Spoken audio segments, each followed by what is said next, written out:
Welcome to the Teacher Cast from Faith Community Church. This is the 6th day our children have been out of school. And parents, this is the 8th day in a row that you have been with your children. How do you feel? Well, let me tell you a story. And it's going to seem like I'm going all the way around the world to get to a point, which I tend to do. My students say I'm random, but just go with me.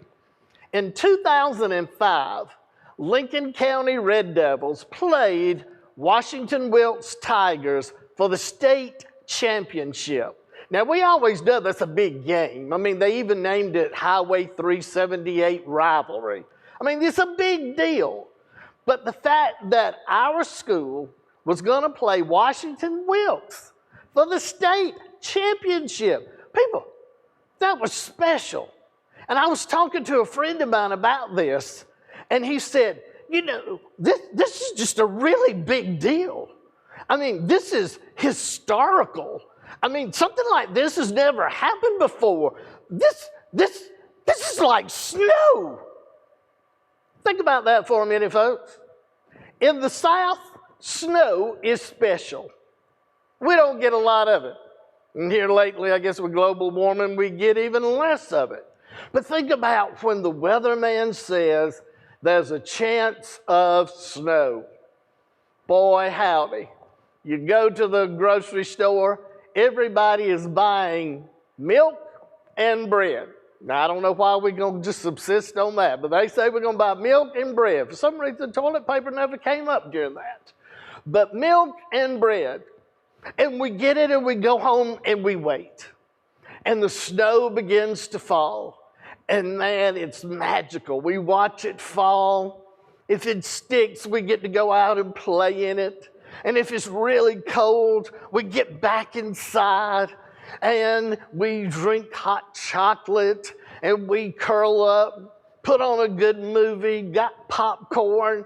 We don't feel obligated to do anything because it's bad weather out there. We don't have to do anything but enjoy the time.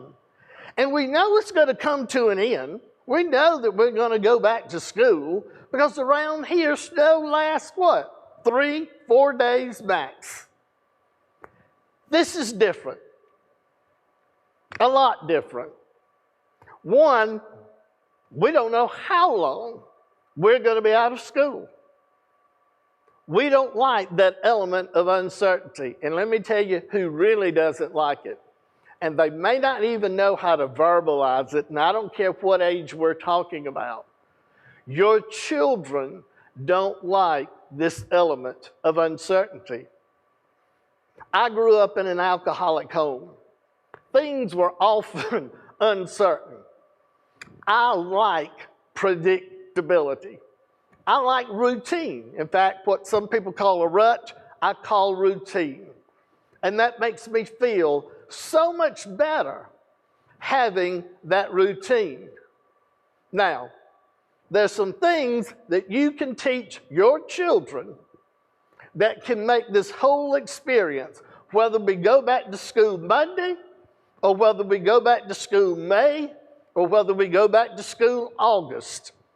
And by the way, I don't know any more than you do. Please don't go out and say, Mr. Smith said, because I'm only going to tell you what I know, and right now I'm just telling you what I think. There's going to be some uncertainty. And the best thing you can do is put your child on a routine. Now, when it snows, we stay up late, we sleep late, we eat when we want. We don't even mind if we eat junk food. This is really special. Yeah, the first day or two out of school of this might have seemed a little special. But the problem we run into with this is we don't have anything to watch to melt. We don't know when it's going to end. So one of the best things you can do for your child, in addition to all those things that other people have told you, like read to them, let them read to you, help them with their math, They'd have to help me with the math because now 6 times 4 is not just 24. You got a bunch of 6s, boxes, and 4 boxes, and none of that makes sense to me. All of the things that the teachers before me have told you to do are great activities. But what we need to do is we need to get our children on a schedule. I don't care what that means for your house. It may mean something else different for another person's house or my house. But children need to wake up at about the same time.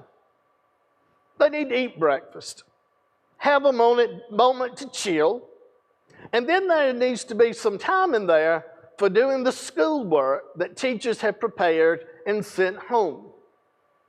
Then there should be a lunchtime.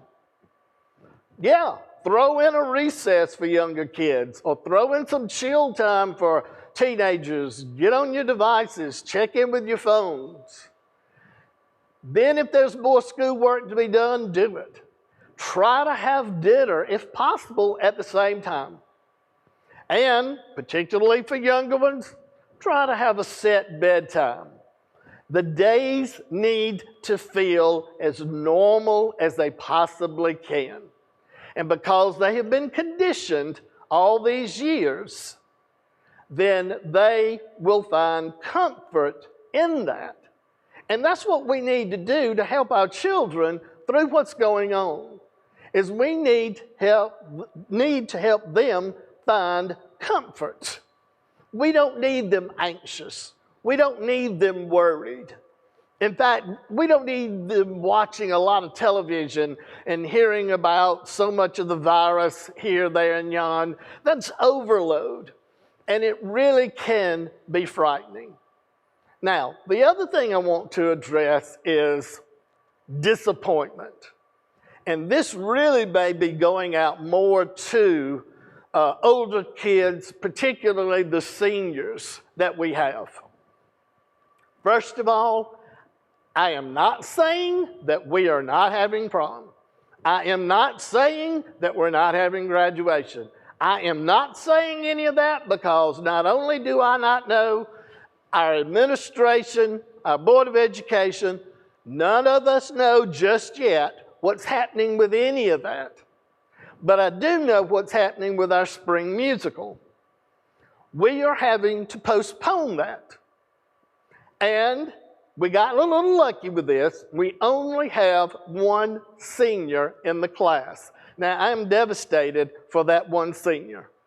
I know that senior is disappointed that she will not be able to perform her senior year of high school in her senior musical. That's really disappointing. But it's not going to kill her. It's not going to kill her. We're lucky in that most of our cast are juniors and other underclassmen, and we're going to get to do it. And we're going to actually come out pretty good, we hope, financially with this, not lose a whole lot of money. But disappointment is something that we don't want our children to experience. And I'm as guilty as anybody. We hate to see our children hurt. We hate to see our children disappointed. And we hate it from minor things of, I'm sorry, they were out of chocolate ice cream, I had to buy you vanilla, to you might not get to walk across that stage and graduate with your classmates. Note, I said might, I didn't say that was going to happen. Be sure you make sure I said that. But disappointment is a part of life. And your reaction, parents, to disappointment really does affect the reaction of your children. If you wig out and make it a big deal, and you scream and carry on, and you want to write letters, and you want to make phone calls, and you want to do all these things, then your child is going to react in the same way. This is not a time for hysterics. We need to teach our children that in life there are disappointments, that there are things that are beyond our control. Now, most of us know the serenity prayer. God, grant me the serenity to accept the things I cannot change. Now, I can stop right there and tell you I got a problem with it. I always thought if you gave me enough time, I could change it. But people, that's what we got to teach. There are things we can't always change or control. And we have got to have the courage to change the things we can, but most importantly, we have got to have the wisdom to know the difference. Jeremiah 29:11 says, "For I have plans for you, saith the Lord, plans to prosper you, not harm you, plans for hope and a future." That's what we got to tell our kids. There's a plan. This is going to pass. If the highlight of your year is attending prom, there's something wrong there. There's something wrong, and I should have said the highlight of your life. There's something wrong with that. Is prom important? Of course. Graduation important? All of those things are important. They're important to all of us. But we have to put it into perspective. Now, when I was growing up, if I didn't want to eat something, the starving children in China were the problem. I don't know where the starving children now are, Ethiopia or somewhere, I suppose. But I always know that, there was always, look at what somebody else doesn't have. Well, that doesn't really work when I'm talking about what is affecting me. Well, this is one of those cases. I don't know that anyone is going to be able to tell us anything that's going to just naturally make us feel better and everything's just going to go away and suddenly we're not going to mind that we're missing out on all these wonderful things that we had planned. But I do know that if we look to God, He's going to give us that peace. He is going to give us peace of mind. He's going to show us how to comfort our children. People, this may be the greatest lesson any of us are learning right now. So, when you're home with your children and they are driving you crazy and people, we got another 10 or 12 days of this. And I know you've got worries about finances. You've got worries about childcare. You've got all of that. We understand. But let's really look at how we are going to react to these situations so that you can be the greatest teacher in the world. They spend more time with you anyway. You are their greatest teacher. So look at how you react to situations and think about, okay, how does that affect my child?